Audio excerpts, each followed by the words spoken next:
હાલો દોસ્તો, જય શ્રી કૃષ્ણ. મહેમાનોને તો હમણાંથી એક દારી ભીમ છે જ ત્યાં તમને લોકોને ખબર છે. એક જ દારા મહેમાનો આવે છે ઘણા ટાઈમથી, અને સબસ્ક્રાઈબર મિત્રો ઘણા આવે છે અને હગાવાલા ઘણા આવે છે. કારણ કે એક બનાવ બની ગયો તો અમારા ફઈના દીકરાને શોટ આવ્યો હતો, તમને લોકોને ખબર જ છે ઘણા લોકોને.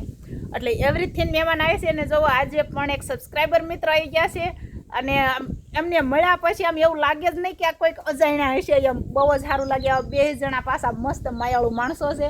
તો કેમ છો ભાઈ, મજામાં ને? અરે મોજે મોજ. અને ભાઈ આવ્યા છે લીંબોડાથી. તો ભાઈને આપણે પોતાનો પરિચય એમના મોઢે જ આપણે સાંભળીએ. તો અમે બોટાદ તાલુકાના લીંબોડા ગામથી આવ્યા છીએ. કૈલાસબેનના ઘરે વડોદ ગામ છે એમનું, ત્યાં અમે આવ્યા છીએ. અને આ છે એમના ધર્મપત્ની. કેમ છો, મજામાં ને? રામ રામ સીતારામ, જય માતાજી. અમે આજે આવી ગયા કૈલાસબેન ઘરે. અમને બહુ આનંદ થયો, અને હજી અમને એમ થાય છે તમે એક વખત અમારા ગામમાં આવી જાઓ. અમે આવી જશે, તમે અમારા ગામમાં આવી જાઓ. ઓહો, અમે આવીશું તમ તમારે. ઓલા કહે છે ને કે અંજળ હોય તો જવાય. એનું ગણે જાવું તો ઘણા ઠેકાણે આપણે હોય, પણ જવા નથી મળતું. કારણ કે કંઈક ને કંઈક એવી અડચણ આવી જતી હોય ને. મેન પ્રશ્ન તો અમારે ગાયુંનો જ છે, એટલે ન એકતા હોય ને. આ ચાવડા સાહેબ છે એ ગાડી લઈને જઈ આવે છે જવું હોય ને.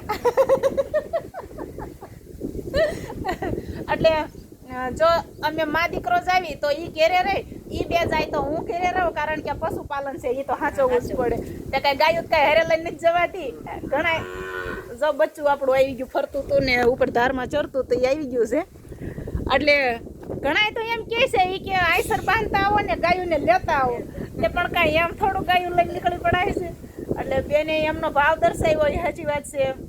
જાવું જોઈએ, અમને એમ થાય કે જાવું છે એમ, પણ જે કયો આ થોડીક ઘણી અડચણ આવી જતી હોય એટલે બધા હારે ન નીકળી શકતા હોય.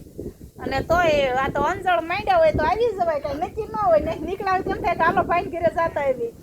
ભાઈનું નામ પ્રેમજીભાઈ છે. પણ બેન તમારું નામ? રૂપાબેન. હા, રૂપાબેન. જો બેઠા છે 3 કલાકથી હારે, પણ નામ નથી પૂછ્યું.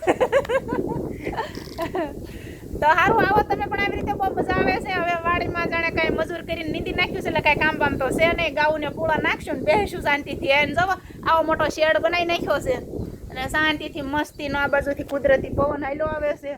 અને બેવીને વાતો કરવીને કેવું લાગ્યું? અહીંયા આવીને મજા આવી? બહુ મજા આવી. એને અને બેન એકદમ શાંત સ્વભાવના છે, બહુ બોલતાય નથી. બોલવી એટલી થોડી ઘણી વાતો કરે છે, નકર શાંતિથી વાતો આપણી સાંભળે છે. અને ભાઈ મારી કોણે પલકા છે, અને બે બેન ભાઈ ના ચાવડા છે. પાછો પવન તો બહુ જ આવે, જેમ કે આમ સામે પંખા મૂકે એમને એવડા મોટા. એટલે પવન તો કઈક પંખાડો હોય એવું લાગે. હા, પંખા તો બધે ફરતી બાજુ મેકી જ દીધા છે. પંખા મૂકી દીધા એટલે જરૂર તો છે ને પવનની. આ માથામણા ઘણાય છે, પણ ઓલા ડુંગર ઉપર ચલો થોડોક નાનકડો ડુંગર ચડવીને તોય દેખાય. તઈ આવો તમે લોકો પણ અમારા પંખાનો વાહર ખાવા.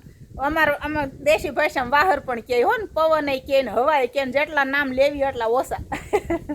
સારું, આવજો બધા ભાઈ. જય શ્રી કૃષ્ણ, ખુશ રહેજો. તઈ કહી દો રૂપાબેન. જય શ્રી કૃષ્ણ.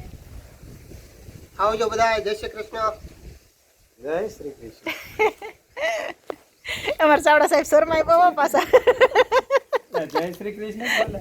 જય શ્રી કૃષ્ણ કઈ પાછા શરમાણા.